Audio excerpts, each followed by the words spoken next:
आज हम सूरत शहर पर मिले जो भी स्रोत हैं उन पर थोड़ी गहराई से बात कर रहे हैं। इन स्रोतों में हमें इसके हीरे, कपड़े, इतिहास और हाँ, आज के तेज विकास की भी झलक मिलती है। तो चलिए आज हम समझने की कोशिश करते हैं कि भाई आखिर सूरत इतना खास क्यों है। शुरुआत करते हैं इसके जाने माने नामों से।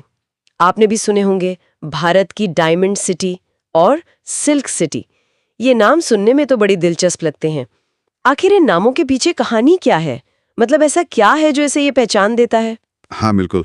और ये नाम सिर्फ कहने के लिए नहीं है, इनमें वजन है।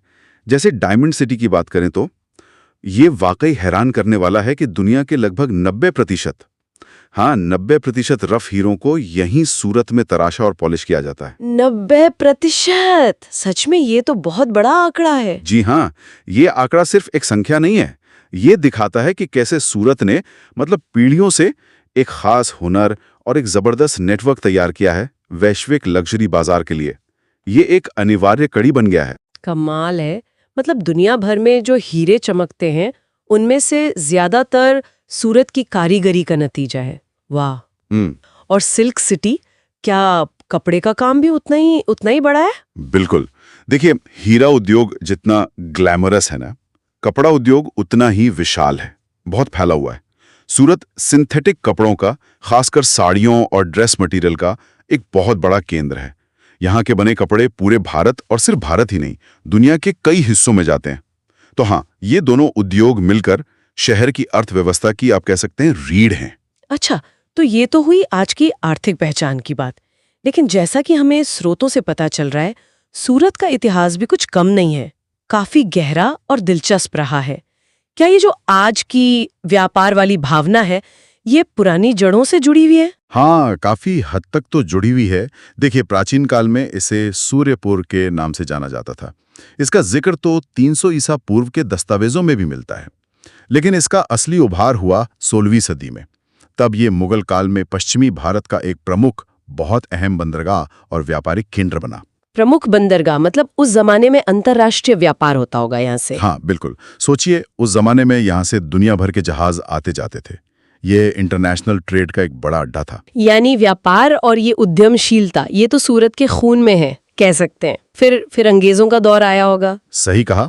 18वीं सदी तक अंग्रेजों का प्रभाव यहाँ काफी बढ़ गया था। हालांकि बाद में बॉम्बे, अब मुंबई, उसके उदय से इसकी चमक थोड़ी फीकी जरूर पड़ी।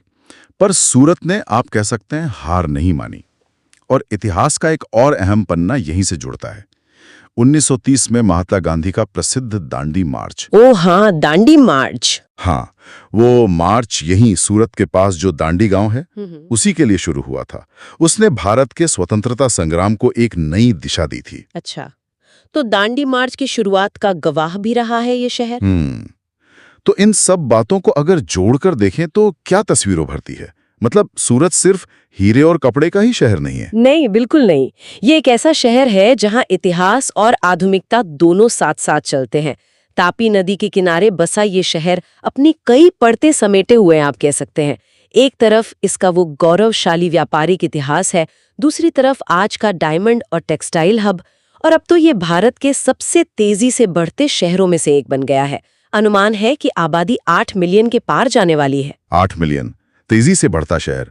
इसका मतलब तो है कि काफी हलचल होगी, नए लोग, नया विकास, काफी कुछ बदल रहा होगा। हाँ, और यहाँ दिलचस्प बात यह है कि ये शहर अपनी औद्योगिक पहचान, अपनी ऐतिहासिक जड़ों, तेज विकास और जो हाल में इसे ग्रीन सिटी की छवि मिली है, इन सब को एक साथ साधने की कोशिश कर रहा है। ग्रीन सिटी, ये जिक्र शायद इसके बढ़ते हरित क्षेत्रों या फिर साफ सफाई के प्रति जागरूकता की वजह से होगा, जैसा स्रोतों में इशारा मिलता है। हाँ, संभवतः यही वजह है।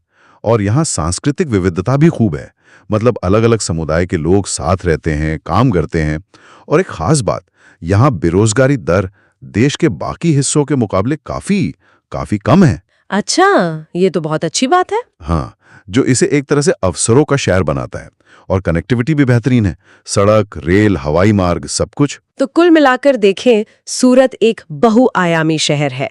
ऐतिहासिक भी, औद्योगिक भी, तेजी से विकसित भी हो रहा है और अपनी हरियाली को भी सहेजने की कोशिश कर रहा है। ये वाकई एक दिलचस्प मिश्रण है। हाँ बिल्कुल, ये शहर लगातार खुद को बदल रहा है, गढ़ रहा है।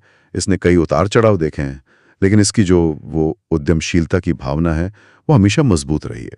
सही कहा। आज की इस पूरे बातचीत के बाद एक सवाल मेरे मन में आ रहा है जिस पे शायद हमारे श्रोता भी सोच सकते हैं कि सूरत जिस रफ्तार से आगे बढ़ रहा है उसे देखते हुए भविष्य में अपनी ऐतिहासिक धरोहर, अपनी औद्योगिक शक्ति और ये ग्रीन सिटी जैसी पहचान, इनके बीच संतुलन बनाए रखने के लिए इसके सामने सबसे बड़े मौके क्या हो सकते हैं और चुनौतियां क्या हो सकती हैं?